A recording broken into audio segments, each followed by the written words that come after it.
चलिए इसी क्रम में आगे बढ़ते हैं। अभी आपने धारा 30 पढ़ी थी, पुलिस वरिष्ठ पुलिस अधिकारियों की शक्तियां। तो उसमें बताया गया था कि एसएचओ को जो अपने थाना क्षेत्र में शक्तियां प्राप्त हैं, गिरफ्तारी की, मुकदमा लिखने, एफआईआर लिखने की, विवेचना करने की, वही रैंक में उससे ऊंचे अधिकारी को अपने अपने जुरिडिक्शन में, अपने अपने क्षेत्र में वही शक्तियां प्राप्त हैं। अब आते हैं धारा 31 भारतीय नागरिक सुरक्षा संहिता 2023।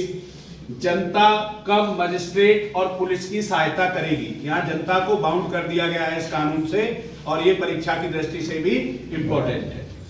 प्रत्येक व्यक्ति मजिस्ट्रेट या पुलिस अधिकारी की सहायता करने के लिए आबद्ध है। मजिस्ट्रेट या पुलिस अधिकारी द्वारा जनता अथवा किसी व्यक्ति से उचित रूप से सहायता मांगने पर जनता द्वारा मजिस्ट्रेट अथवा पुलिस अधिकारी की सहायता करेगी। किन किन कंडीशनों में करेगी? सब में नहीं है। सब में नहीं है कि भाई अपने घर से रोटी लिया तो ये सहायता करना नहीं हुआ। किन कंडीशनों में है? निम्नलिखित कार्यों के लिए मजिस्ट्रेट अथवा पुलिस अधिकारी द्वारा जनता से सहायता मांगी जा सकती है। किन मामलों में? किसी अन्य ऐसे व्यक्ति को जिसे मजिस्ट्रेट या पुलिस अधिकारी गिरफ्तार करने के लिए प्राधिकृत है, या पकड़ने या उसके निकल भागने से रोकने में सहायता की जा सके। मतलब कहीं अरेस्टिंग कर रहे हैं और आपको जरूरत है, आप 2 ही लोग हैं और 3 लोग हैं, तो आप जनता की मदद से तीनों को पकड़ सकते हैं।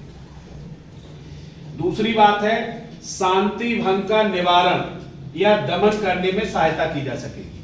शांति भंग का मतलब है कहीं आपको पढ़ाया गया, दंगा हो रहा है, बलवा हो रहा है, भीड़ इकट्ठी है और उसको आपको शांत कराना है, दमन करना है, उसका निवारण करना है, तो उसके लिए आप जो है पब्लिक से सहायता मांग सकते हैं। तीसरी महत्वपूर्ण बात है, किसी लोक संपत्ति को क्षति पहुंचाने का प्रयास के निवारण में सहायता की जा सकती है।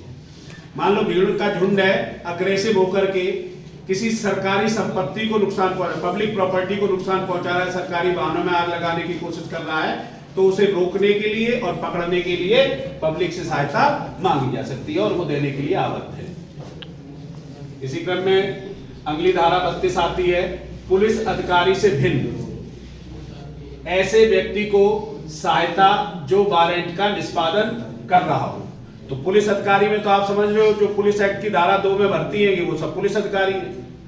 इसके अलावा भी ऐसे वैसे सामान्य तौर पे जो वारंट न्यायालय निर्गत करता है, देता है, वो पुलिस अधिकारियों को ही देता है। लेकिन कुछ मामले ऐसे हैं, आपकी जानकारी, जैसे आबकारी विभाग को वारंट दिया जा सकता है अगर आबकारी से रिलेटेड मामला है। नारकोटिक्स विभाग को दिया जा सकता है अगर नारकोटिक्स से मामला है। ईडी को दिया जा सकता है, जैसे आपने देखा।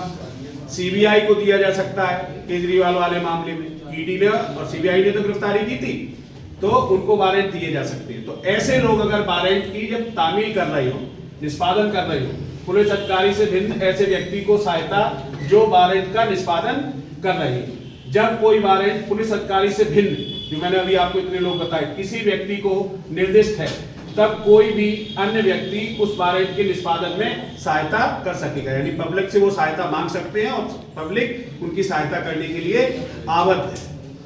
सहायता प्राप्त करने के लिए यह आवश्यक है कि वह व्यक्ति जिसे वारंट निर्दिष्ट है अन्य व्यक्ति के पास में है और वारंट के निष्पादन में कार्य कर रहा है। इसका मतलब समझ पाए? ऐसा नहीं है वो फोन से कह दे अरे रामदयाल का वारंट है, साले को पकड़ लियो, तो नहीं माना जाएगा। वो जब फिजिकली वहां मौजूद होकर अरेस्ट कर रहा है तब पब्लिक मदद करेगी। इतनी बात समझ में आई?